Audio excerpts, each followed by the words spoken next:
하나님의 말씀은 맛있습니다. 하나님의 말씀은 즐겁습니다. 하나님의 말씀은 생명과 행복을 줍니다. 600독 성경 통독 훈련 원장입니다. 여수 살리는 교회 임기한 목사가 진행하는 하나님의 말씀을 봉독하고 전하는 시간입니다. 함께 하시면 기적이 일어납니다. 알람을 설정하시고 들으시면 좋겠습니다. 본 방송은 유튜브에서 성경 통독 임기완 검색하시고 구독하시면 계속되는 하나님의 말씀 업데이트를 통해서 은혜 받으실 수 있습니다. 오늘은 이사야 45장을 봉독하고 말씀을 전하겠습니다. 이사야 45장. 여호와께서 그의 기름 부음을 받은 고레스에게 이같이 말씀하시되 내가 그의 오른손을 붙들고 그 앞에 열국을 항복하게 하며 내가 왕들의 허리를 풀어 그 앞에 문들을 열고 성문들이 닫히지 못하게 하리라.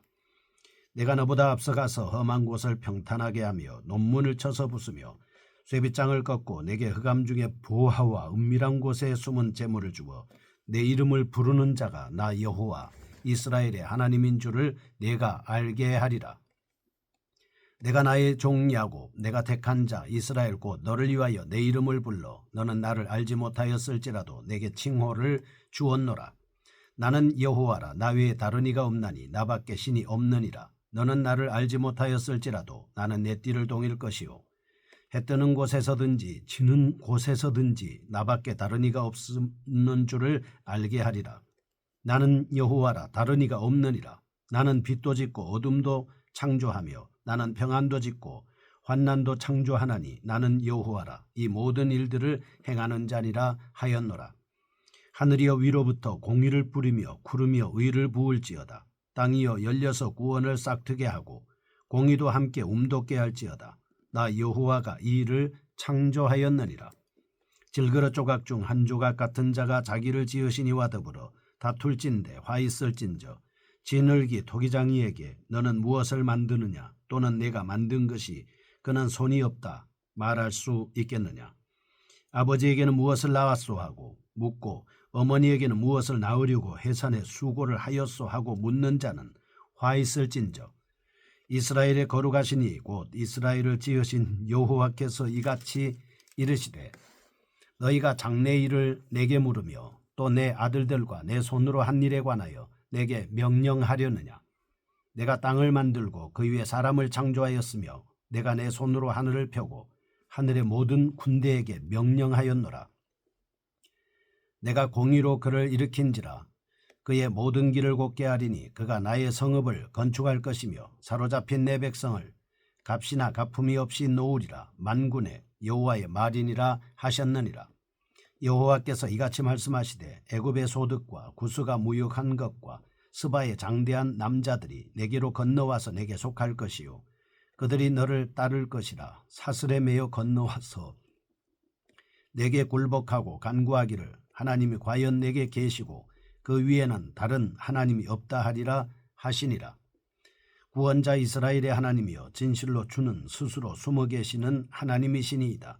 우상을 만드는 자는 부끄러움을 당하며 욕을 받아 다 함께 수욕 중에 들어갈 것이로되 이스라엘은 여호와께 구원을 받아 영원한 구원을 얻으리니 너희가 영원히 부끄러움을 당하거나 욕을 받지 아니하리로다.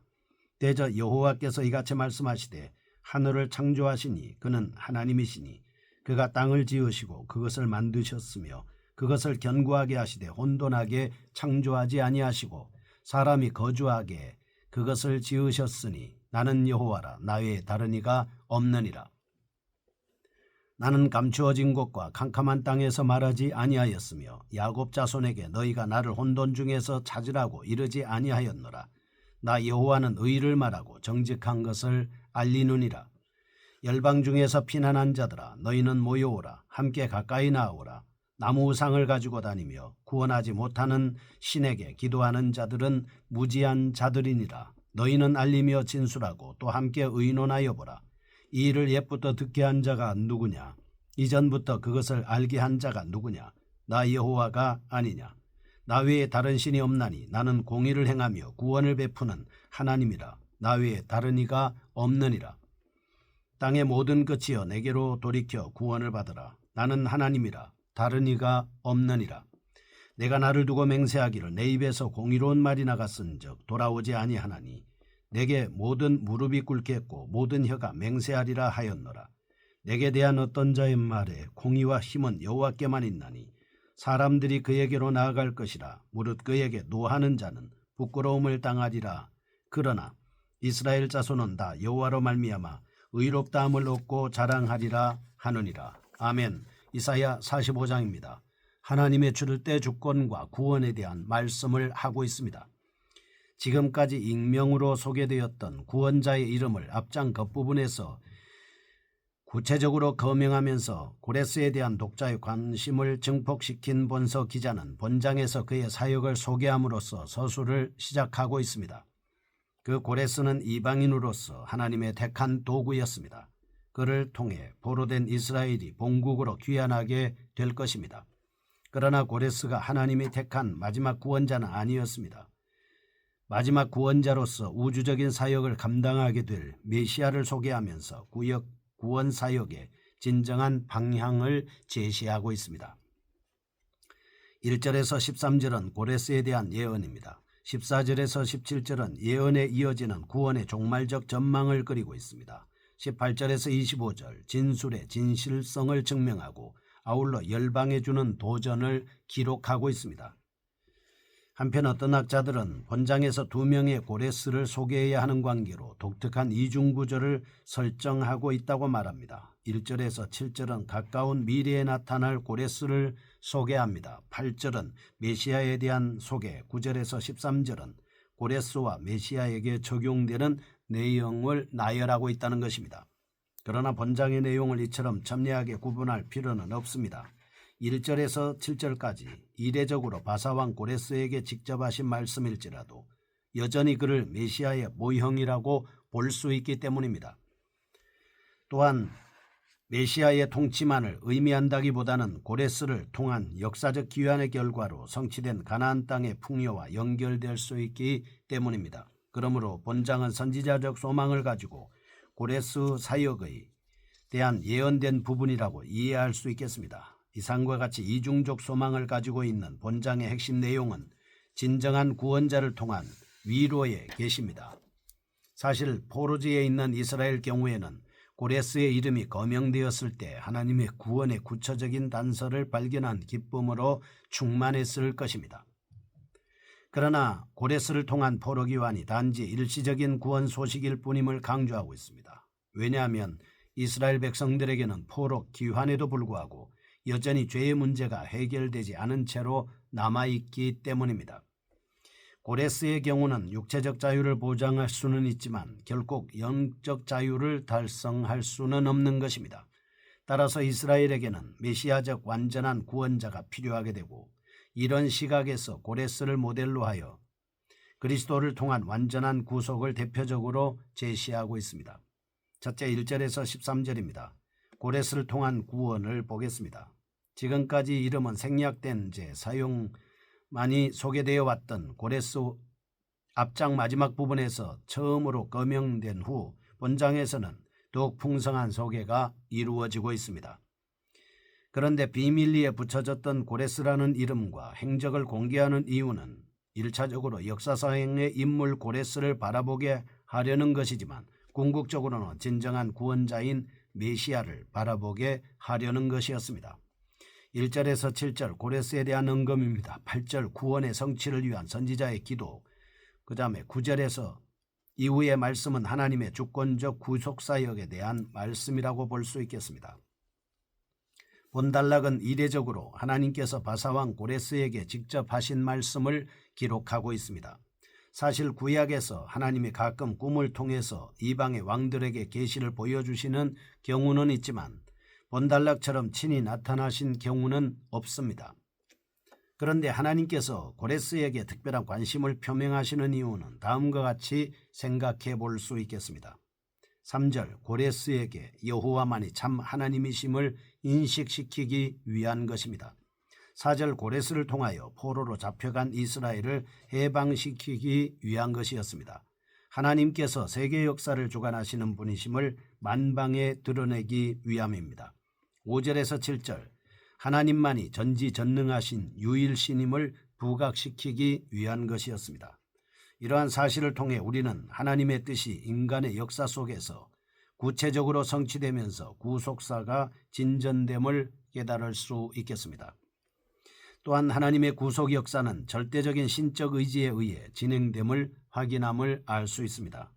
하나님은 한치의 오차도 없이 정확하게 역사를 인도하시는 분이십니다. 14절에서 17절 종말적 심판과 구원입니다. 하나님의 절대적인 주권하에 진행될 고레스의 사역을 언급한 후에 본달락에서 특히 고레스의 사역과 그 결과를 종말론적 관점에서 진술하고 있습니다. 특히 포로기환에 관한 묘사에서 그치지 않고 더 나아가 종말론적 완성의 시기를 언급함으로써 60장을 예견케 하고 있습니다. 사실 본서의 저작 시점은 BC 8세기경이라고 볼 수 있습니다.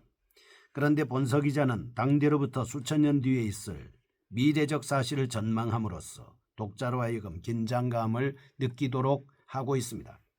14절과 15절 이방인들이 하나님을 유일신으로 인정합니다. 16절과 17절 최후의 심판과 구원을 언급합니다. 핵심적인 내용을 살펴보겠습니다. 첫째 14절입니다. 종말론적 구원이 임하면 이스라엘의 대적들까지도 하나님을 경배하기 위해 선물을 가지고 올 것이다 하는 것입니다. 둘째, 우상을 숭배하는 자는 영원한 징벌을 받게 될 것이다 하는 것이죠. 셋째, 하나님을 의뢰하는 자는 영원한 복을 받게 된다는 사실입니다. 영원하신 하나님만이 영원한 복을 수여할 수 있는 능력이 있습니다. 그런데 하나님은 이스라엘뿐 아니라 모든 인류가 예수 그리스도를 통해 영원한 구원을 얻을 수 있도록 허락해 주셨습니다. 이 길이 유일한 복의 통로인 것입니다. 세 번째입니다. 18절에서 25절 하나님께서 열방에 주시는 도전에 대한 말씀입니다. 14절에서 17절에 이어서 돌연히 종말론적 심판과 구원을 언급함으로써 독자를 긴장케 하였던 본서 기자는 본달락에서 고레스를 통한 이방 나라의 구원을 긴박감 넘치는 필치로 기술하고 있습니다. 이사야는 열방들에 대한 광범위한 전망과 소망을 밝히면서 편협한 민족주의를 벗어나 인류 전체에 대한 관심을 피력하고 있습니다. 이러한 말씀은 열방의 생존자들에게 유일하신 하나님을 인정하라고 호소하는 18절에서 21절 말씀입니다. 22절에서 25절 이방을 향하여 하나님께 회심하도록 도전적으로 촉구하고 있습니다. 여기서 특별히 하나님만이 참신이심을 재차 밝히고 있습니다. 사실 하나님의 창조와 계시를 숙고해 보면 필연적으로 유일신 신앙을 갖게 되는 것이죠. 그러나 인간들은 바울이 묘사한 바와 같이 하나님을 알려고 하지 않습니다. 스스로 알 힘도 없습니다. 그러므로 하나님은 미래에 있을 고레스와 이스라엘의 의로운 구원의 도래를 예언함으로써 주의를 환기시키고 영적 각성을 촉구하고 있습니다.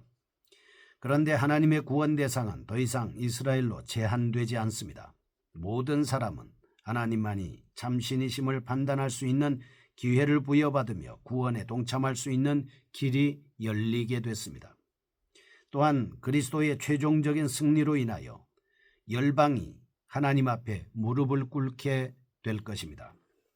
본서 기자는 14절에서 17절 이처럼 먼 미래에 있을 종말적 구원과 심판을 다루면서 열방으로 하여금 하나님께 돌아오도록 도전적으로 말씀을 선포하고 있습니다. 이상과 같은 본장에서 우리는 이방인을 향하신 하나님의 사랑을 깊이 깨달을 수 있습니다. 하나님은 민족적 배타주의에 빠져있는 분이 아니라 모든 사람들을 구원으로 인도하시기를 기뻐하시는 분입니다. 그러므로 혈통과 관계없이 죄를 진심으로 회개하고 하나님 앞으로 나오는 자는 구원의 반열에 동참하게 될 것입니다.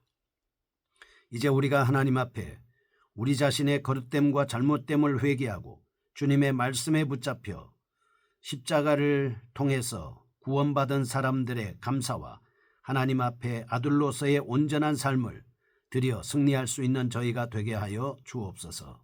예수님의 이름으로 기도합니다. 아멘.